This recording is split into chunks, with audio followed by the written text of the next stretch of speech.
SOT LB नगर और नाचारम police ने engineering के नकली सर्टिफिकेट तैयार करने वाली टोली को गिरफ्तार किया है। कमिश्नर रचाकुंडा पुलिस महेश भगवत ने बताया कि टोली उस्मानिया यूनिवर्सिटी के इंजीनियरिंग के सर्टिफिकेट तैयार कर रही थी। पुलिस ने इस टोली के कब्जे से भारी मकदार में नकली सर्टिफिकेट जब्त किए हैं। रचाकुंडा पुलिस ने बैंकों को फर्जी नामों और दस्तावेजात के साथ चूना लगाने वाली टोली का भी पर्दाफाश किया है।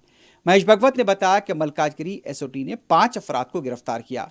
फर्जी कंपनियों के नाम पर क्रेडिट कार्ड और लोन लेकर 2 करोड़ 50 लाख रुपए हड़प लिए गए। बताया गया कि खर्च के हसूल के बाद मुलजिमीन भारी गाड़ियां खरीदकर अपने दूसरे तायुशात को पूरा कर रहे थे। पुलिस ने टोली के कब्जे से 93 credit cards, 3 debit cards, 28 pan cards और 54 आधार कार्ड्स को जब्त किया है। बताया जा रहा है कि लोन की रकम से लोग अपने अफराद खानदान के साथ 5 स्टार होटल में भी क़याम करते थे। बैरूनी रियासतों में जाकर अपने ताइशात को पूरा किया जा रहा था। पुलिस ने इस टोली के कब्जे से मुख्तलिफ सामान को जब्त किया है। एक और कार्रवाई में रचाकुंडा पुलिस ने ममनुआ ड्रग्स की सरबराही में मुलविस टोली को गिरफ्तार किया है। ये टोली सिंथेटिक ड्रग्स तैयार कर रही थी।